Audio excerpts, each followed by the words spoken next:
এই আমাদের ক্লাসে ওয়েলকাম জানাচ্ছি। শুভ সকাল, গুড মর্নিং। L2 তে হয়তো বা তোমাদের সাথে আমার দেখা হয়েছিল, তাই না? হ্যাঁ, রাইট। আমাদের যে course insect ecology and pest management, এটার আবার দুইটা ভাগ। এই টাইটেল থেকেই বোঝা যাচ্ছে ইনসেক্ট ইকোলজি একটা, পেস্ট ম্যানেজমেন্ট একটা। আমি যেটুক পড়াবো এটা হচ্ছে পেস্ট ম্যানেজমেন্টের আবার একটা ফ্র্যাকশন বা একটা পার্ট।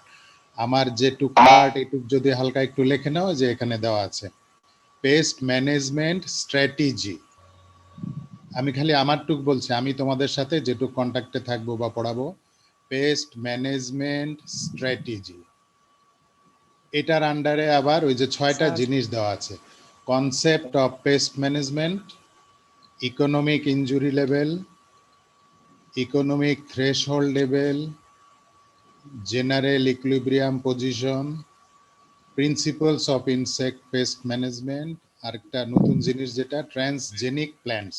তোমাদের যদি জেনেটিক্স অ্যান্ড প্ল্যান্ট ব্রিডিং থেকে থাকে ওখানে হয়তো এটা সম্পর্কে কিছুটা আইডিয়া দিয়েছে, আমরা খানিকটা দিব আর কি, ইনসেক্টের সাথে রিলেটেড বা পেস্টের সাথে। তাহলে ক্লিয়ার এভরিবডি? আমি যেটুক পড়াবো এটুক হচ্ছে পেস্ট ম্যানেজমেন্ট স্ট্র্যাটেজি। এর আন্ডারে ওই যে 6টা পয়েন্ট দেওয়া আছে ওপরে, আর নিচে আরেকটা জিনিস দেওয়া আছে মেথডস অফ পেস্ট ম্যানেজমেন্ট। ওইটুক আপাতত দরকার নয়, হয়তো অন্য কেউ পড়াবে, না পড়ালে ফাইনালি হয়তো আমি ওটা পড়াবো। পেস্ট ম্যানেজমেন্টের বিভিন্ন পদ্ধতিগুলা, 3-4টা পদ্ধতির নাম ওখানে লেখা আছে: cultural, mechanical, physical and legal. আমি যেটুক যেটুক বলবো ওইটুক ওইটুক লিখে নিও। বাকিগুলা ফিজিক্যালি নর্মাল কন্ডিশনে বা নর্মাল সিচুয়েশন ফিরে আসলে, পরীক্ষা শুরু হলে তখন আমি আবার ফাইনালি তোমাদেরকে একটু কিওয়ার্ডস বা ক্লু দিয়ে দিব পরীক্ষার জন্য কোনটা কোনটা বেশি জরুরি। ওকে, নেক্সট স্লাইডে যাই। What is a pest? Pest definition দেওয়া আছে, পরীক্ষায় মাঝে মাঝে আসে, ডিফাইন এ পেস্ট।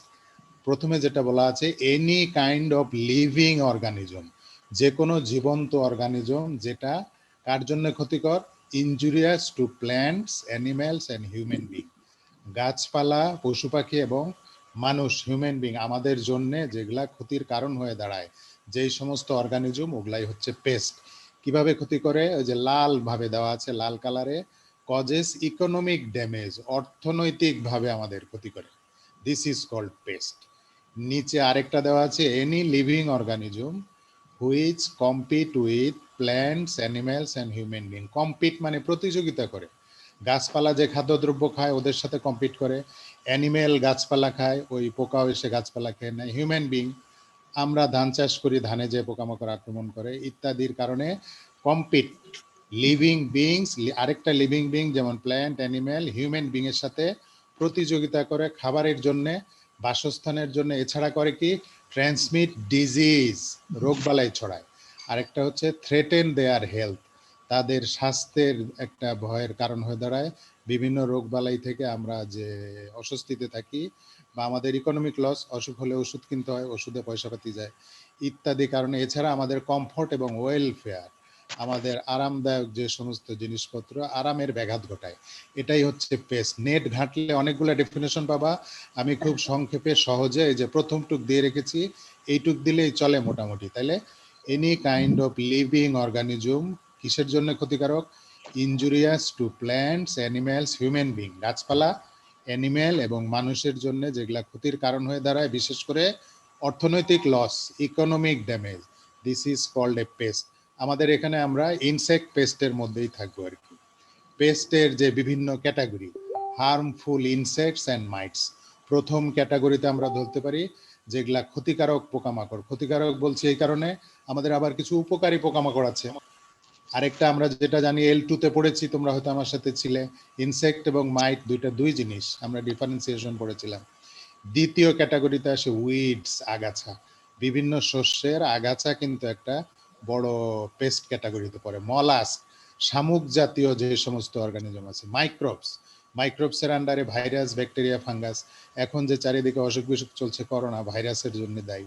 নেক্সট আসে একটা ভার্টিবেট পেস্ট, মেরুদণ্ডী, মেরুদণ্ডীর মাঝে রোডেন্টস, ইঁদুর জাতীয় প্রাণী। ওয়াইল্ড পিগ আছে, ডিয়ার, বন্য হরিণ, শস্য গাছপালা খেয়ে ফেলে, বাঁদর, এটা গাছের ফল টল খায়। এলিফ্যান্ট, এই যে আমাদের হালুয়াঘাট, ময়মনসিংহের পাহাড়ি অঞ্চলে ধান টানের অনেক ক্ষতি করে। বার্ডস, বিভিন্ন গাছের ফল খেয়ে আমাদের ক্ষতি করে। তাহলে পরীক্ষায় যদি আসে write down the different pest categories, এই কয়েকটা নাম লিখলেই হবে উইথ সাম এক্সাম্পলস। পেস্টের ক্যাটাগরি হচ্ছে এটা, different categories of pest. Next আসবে আমাদের types of pest. Very important for the exam, types of pest. কি কি টাইপ হতে পারে? 5টা টাইপ বলা আছে এখানে। Major pest, minor pest, occasional pest, potential pest এবং মাইগ্রেটরি পেস্ট। ঠিক আছে, এই জিনিসগুলা হালকা তোমরা 2-3 মিনিটের মাঝে লিখে নাও। তাহলে আগেরটা বললাম আমরা ক্যাটাগরি, ক্যাটাগরিজ অফ পেস্ট, আর এখানে বলা আছে টাইপস। বাংলা কি হবে? প্রকারভেদ মনে হয়। Types of pest. প্রথমটা হচ্ছে কি, মানে চাবি, প্রধান। চাবি ছাড়া যেরকম তালা খুলে না, পেস্টের ক্যাটাগরির মাঝে প্রথম ক্যাটাগরি হচ্ছে কি পেস্ট। অন্যভাবে বলা যেতে পারে এটা মাইগ্রেটরি পেস্ট। এটা কিভাবে কি? The pest which cause significant damage regularly, নিয়মিতভাবে একটা বড় ধরনের ক্ষতির কারণ হয়ে দাঁড়ায়, যেটাকে বলা হচ্ছে, যদি কোনো প্রিভেন্টিভ মেজার না নেওয়া হয়, এটাকে বলা হচ্ছে কি পেস্ট অথবা মেজর পেস্ট। এক্সাম্পল হিসেবে বলা যেতে পারে ধানের মাজরা পোকা। ধান ক্ষেতের একটা প্রধান শত্রু হচ্ছে, বাংলায় বলে মাজরা পোকা, ইংরেজিতে স্টেম বোরার। আমাদের যখন প্র্যাকটিক্যাল ক্লাস শুরু হবে, প্র্যাকটিক্যাল ক্লাসে সরাসরি এই স্পেসিমেন দেখানো হবে, গাছের সিমটম, মাজরা পোকার ক্ষতির ধরন এবং পোকাও চিনিয়ে দেওয়া হবে। দ্বিতীয় হচ্ছে মাইনর পেস্ট। মাইনর পেস্ট হচ্ছে এনভায়রনমেন্ট যখন তাদের ফেভারেবল থাকে, present in the environment but not causing economic damage, they may appear as major pest if environmental conditions are favourable. প্রত্যেক বছর বছর তারা প্রধান শত্রু বা প্রধান পেস্ট হিসাবে আসে না। এই 2-3 বছর পর পর বা 1 বছর পর পর, 5 বছর পর হঠাৎ তারা এসে ফসলের ক্ষতি করে থাকে, ফ্রুটেরও ক্ষতি করে, আমাদের ঘরবাড়িতে বিভিন্ন আসবাবপত্রের ক্ষতি করে। এই যেমন উই পোকা ধরতে পারো, এটা মাইনর পেস্ট, প্রত্যেক বছর আসে না, সিজনাল, কোন কোন সিজনে আসে। ধান খেতে থাকে ধরো রাইসের পামরি পোকা, রাইস হিসপা, ইংরেজিতে বলে হিসপা, HISPA, বাংলায় হচ্ছে পামরি পোকা। প্রতি বছর ক্ষতির কারণ হয় না, আবহাওয়া যখন ফেভারেবল বা আমরা এদের কন্ট্রোলের জন্য যথেষ্ট সচেতন না থাকি, ওই বছর এটা এই পেস্ট হিসাবে চলে আসে খেতে। এটা হচ্ছে মাইনর, প্রতি বছর না। 3 নাম্বার হচ্ছে আমাদের occasional pest, they cause significant damage occasionally, occasional pest. এটার আন্ডারে আমরা লিখতে পারি সেমিলুপার, জুট সেমিলুপার, পাট গাছের একটা পেস্ট, সেমিলুপ। লুপ মানে হচ্ছে যে গোলাকার আংটার মতো তৈরি করে, সেমিলুপ অর্ধ গোলাকার, এটা অকেশনাল পেস্টের আন্ডারে পড়তে পারে। পটেনশিয়াল পেস্ট, এক্সাম্পল হিসাবে লিখতে পারো অকেশনাল পেস্টের অ্যাফিড। এক্সাম্পলটা আরেকবার বলেন। অ্যাফিড বা জাব পোকা হচ্ছে potential pest, they have the potentiality, তাদের বড় ধরনের ক্ষতি করার যথেষ্ট ক্যাপাসিটি বা ক্যাপাবিলিটি আছে, কিন্তু যদি আমরা আগে ভাগে প্রিভেন্টিভ মেজার নিয়ে রাখি তখন ওরা অত বড় ক্ষতি করতে পারে না। এক্সাম্পল হচ্ছে অ্যাফিড, ইংরেজিতে, বাংলায় জাব পোকা। নেক্সট আসতে পারে আমাদের অকেশনাল পেস্টের এক্সাম্পল আরেকবার বলেন। এক জায়গা থেকে অন্য জায়গায় তারা স্যার শুনতে মাইগ্রেট পাচ্ছেন না, করে। স্যার তারা যে জায়গায় বর্তমানে আছে ওই জায়গায় তাদের খাবারের সংকট, খাবার নাই, ওই সময় এক জায়গা থেকে আরেক জায়গায় মাইগ্রেট করে। এক্সাম্পল লিখতে পারো লোকাস্ট। তাহলে আমরা কি বললাম? মেজর পেস্টের এক্সাম্পল 1 নাম্বার দিতে পারো মাজরা পোকা, স্টেম বোরার, ধানের মাজরা পোকা, স্টেম বোরার। 2 নাম্বার মাইনর পেস্ট, প্রতি বছরে আসে না, কিন্তু দে হ্যাভ দ্য ক্যাপাসিটি, 1 বছর 2 বছর পর পর, 5 বছর পর তারা এসে আক্রমণ করে, পামরি পোকা বলেছি। অকেশনাল পেস্ট সেমিলুপার, সেমিলুপার হচ্ছে অকেশনাল পেস্ট। পটেনশিয়াল পেস্ট হিসাবে আসতে পারে অ্যাফিড বা জাব পোকা। আর মাইগ্রেটরি পেস্ট হচ্ছে এক জায়গা থেকে আরেক জায়গায় তারা দলগতভাবে মুভ করে, যেমন locust. Very important for the exam, types of pest. আর আগের স্লাইডে মনে রাখবে ওটা ছিল ক্যাটাগরিজ। ওকে, পেস্ট কন্ট্রোল এবং পেস্ট ম্যানেজমেন্ট বলতে আমরা কি বুঝি? Pest control,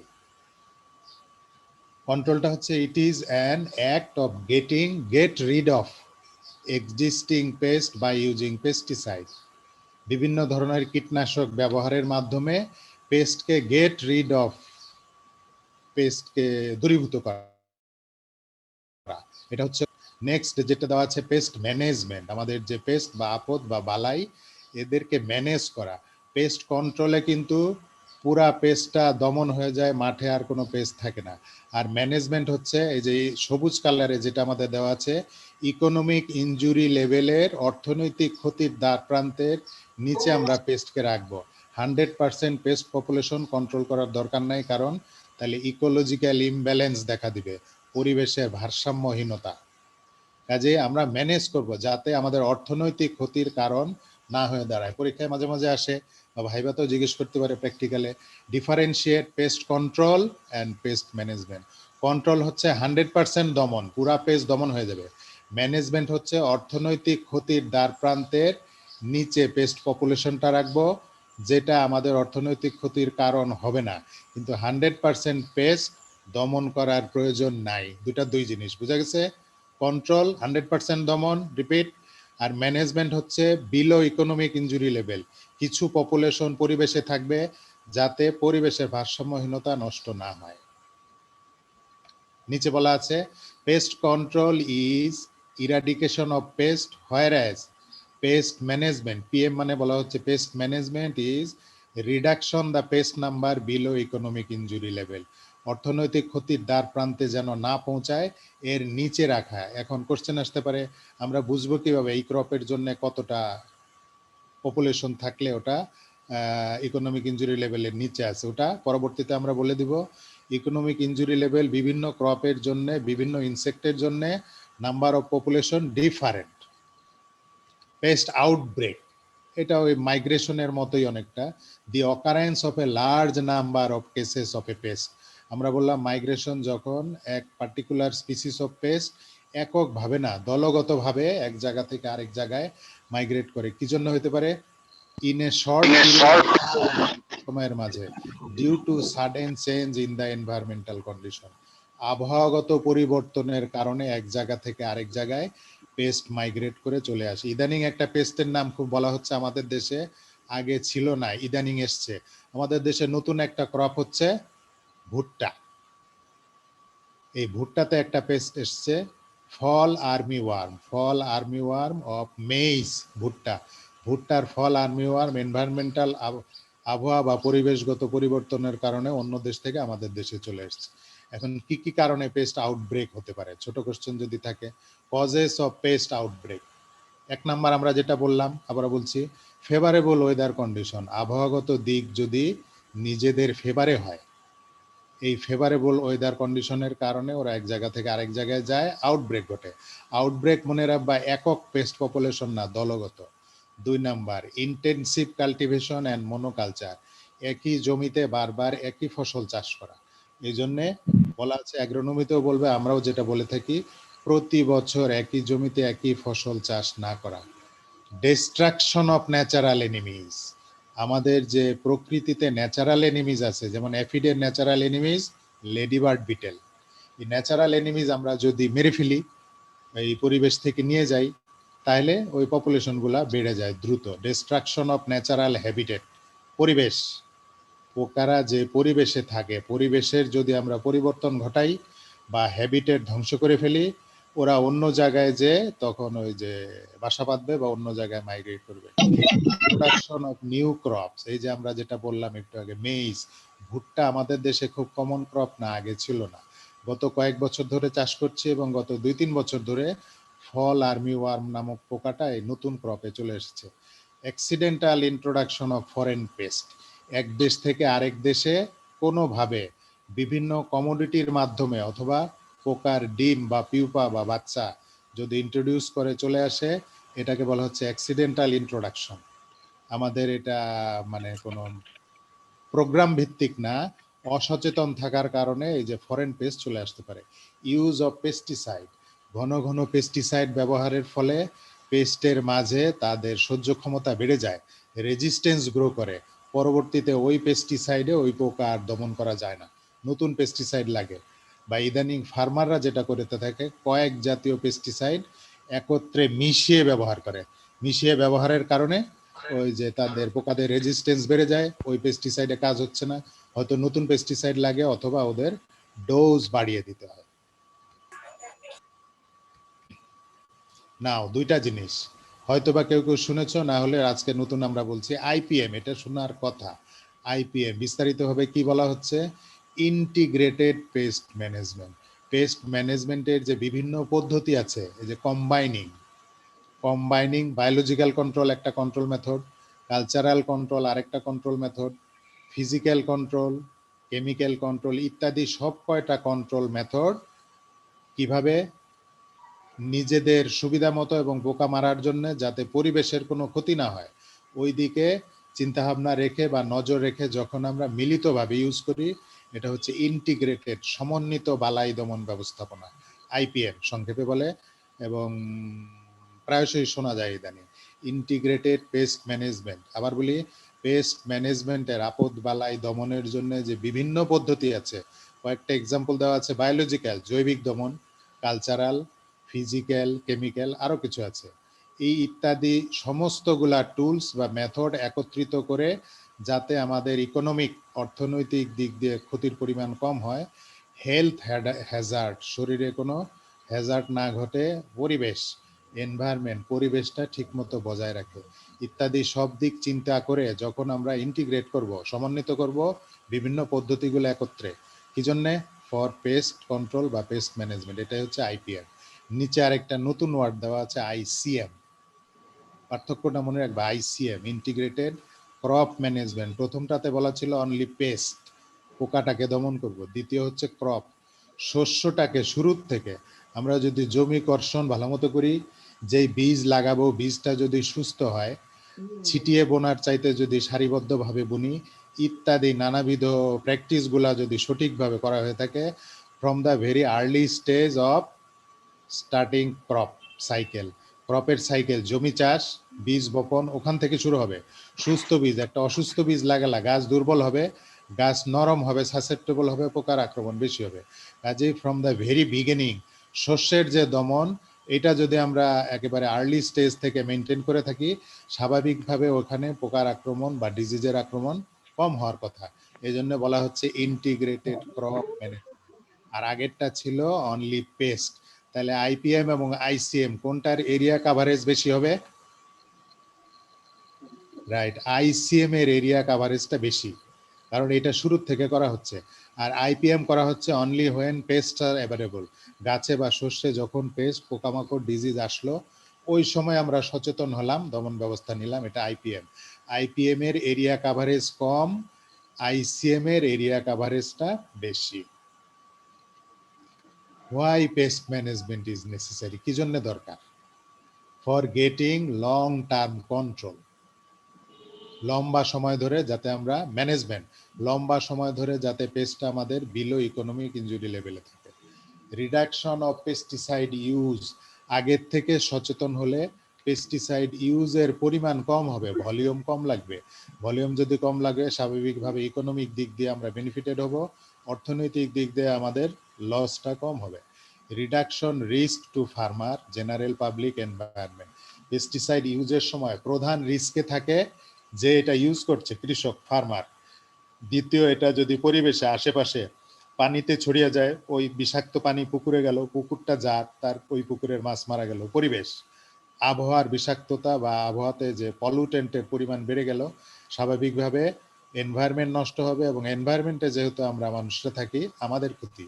reduction risk two ফার্মারের জন্য পেস্ট ম্যানেজমেন্ট আমাদের দরকার। লাস্ট, কনজার্ভ ন্যাচারাল এনিমিজ, পরিবেশে প্রকৃতিগতভাবে কিছু প্রাকৃতিক শত্রু আছে, ইনসেকটিসাইড ইউজ না করলেও, আমরা পোকামাকড় না মারলেও পরিবেশে কিছু ন্যাচারাল এনিমিজ অ্যাভেলেবল। আগে যেটা বললাম, অ্যাফিডের জন্য ন্যাচারাল এনিমিজ হচ্ছে লেডিবার্ড বিটেল বা লেডি বিটেল বলা হয়।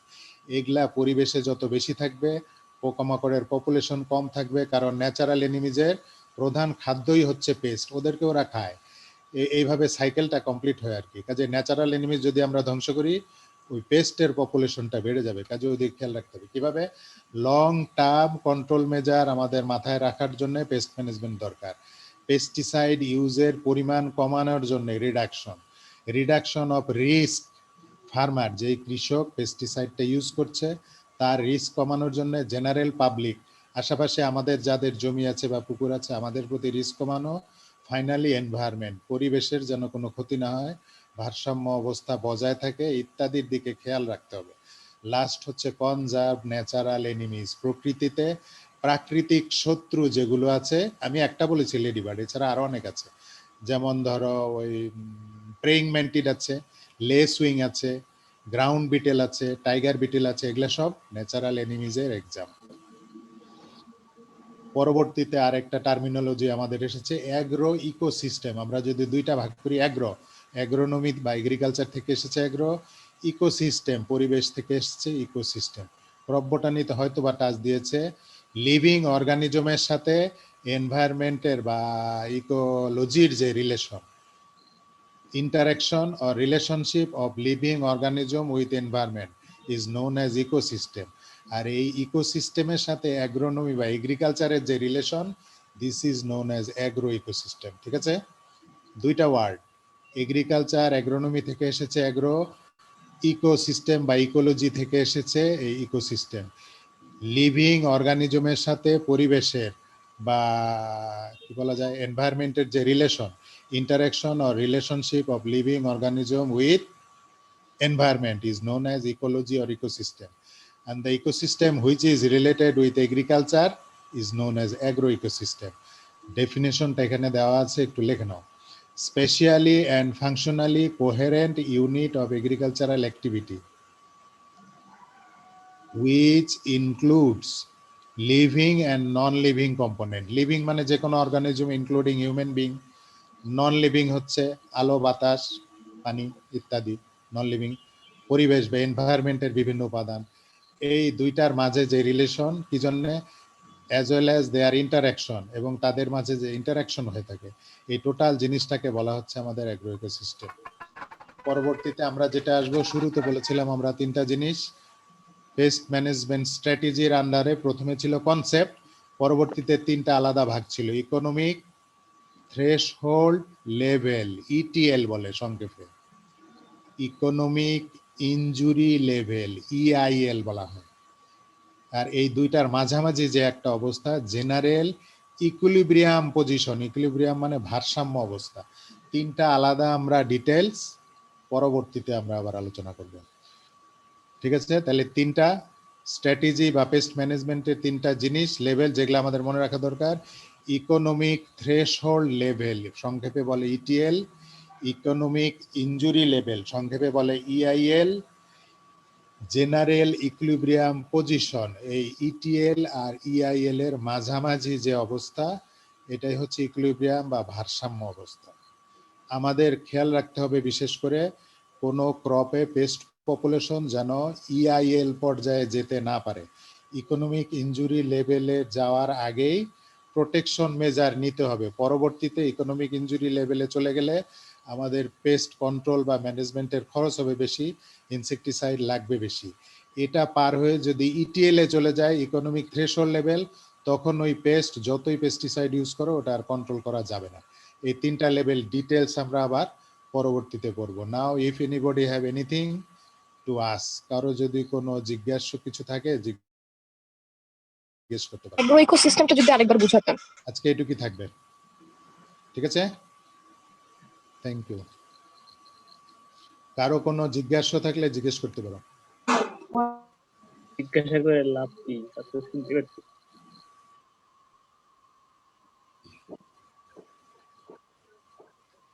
বলো তালহা।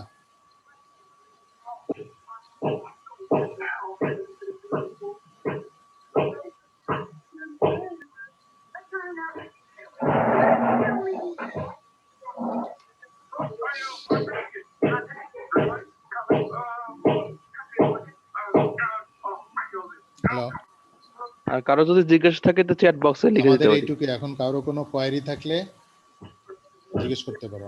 স্যার অ্যাগ্রো ইকোসিস্টেমটা যদি আরেকবার বুঝিয়ে দিতেন। এই ছাত্র শুনতে পাচ্ছিস না, স্যারকে ফোন দিতে হবে। জিজ্ঞেস করতেছে। তুই চ্যাট বক্সে লিখে দে, সমস্যা নেই। চ্যাট বক্সে লিখলেও স্যার দেখবে কিনা সেটাও সন্দেহ আছে।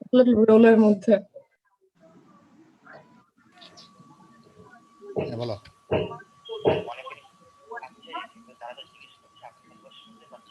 হ্যাঁ, এটা কোন কোন ইয়েতে আছে, কোন লগতে?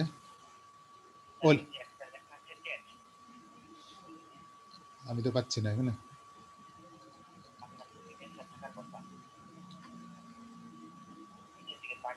হ্যাঁ আচ্ছা আচ্ছা আচ্ছা রাইট, ওটা ক্লিক করবো না? হবে হবে। অ্যাটেন্ডেন্স তুমি দিতে পারো, অথবা আমি ওখানে ওই যে আমি রেকর্ড করে ফেলছি, ওটা করা আছে। ঠিক আছে, হ্যাঁ আচ্ছা ঠিক আছে, আমি ক্লিক করেছি এটা, হ্যাঁ ওরা লিখে দিক, অসুবিধা নেই। তাহলে আমাদের আজকে এইটুকুই, হ্যাঁ।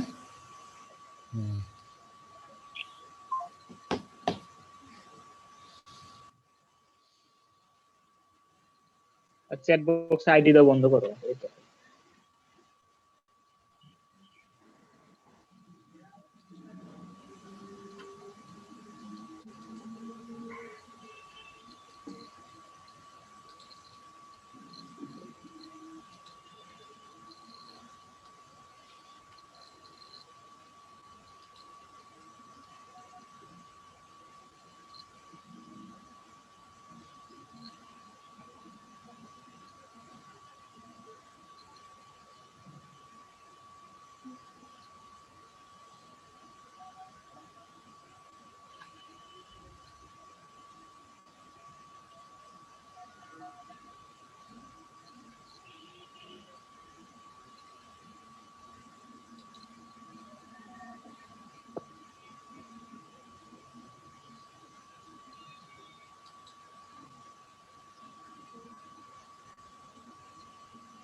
হ্যাঁ কোশ্চেন দিয়েছে, আমি লিখবো কোথায়? ওখানে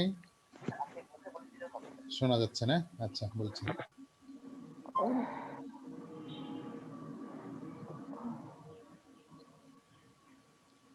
হ্যাঁ ফারিহা একটা কথা বলেছে, ফারিহা জানতে চাইছে আইসিএম প্রসেসটা যদি আরেকবার। আমরা বলেছিলাম আইপিএম আর ICM. IPM concern with only pest, শুধুমাত্র ক্রপে যখন পেস্ট আসবে ওই সময় থেকে আমরা সচেতন হই, ইন্টিগ্রেটেড পেস্ট ম্যানেজমেন্ট। আর আইসিএম হচ্ছে শস্য লাগানোর শুরু থেকে, যখন আমরা জমি চাষ শুরু করি, জমিটা গভীরভাবে চাষ করলাম। গভীর চাষ করলে হবে কি, মাটিতে অনেক সময় পোকার ডিম বা বাচ্চা বা পিউপা থাকে। গভীর চাষে নিচের জিনিসগুলো, এই যে ডিম বাচ্চা পিউপা উপরে চলে আসে। চাষ যখন লাঙ্গল বা ট্রাক্টর যেতে থাকে, পিছে পিছে দেখবা বিভিন্ন পাখি ঘুরছে, পাখিগুলো ওদের ওই পোকার ডিম বা বাচ্চাগুলা খেয়ে ফেলে। শুরুর থেকে এটা কন্ট্রোল মেজারের দিকে আমরা সচেতন।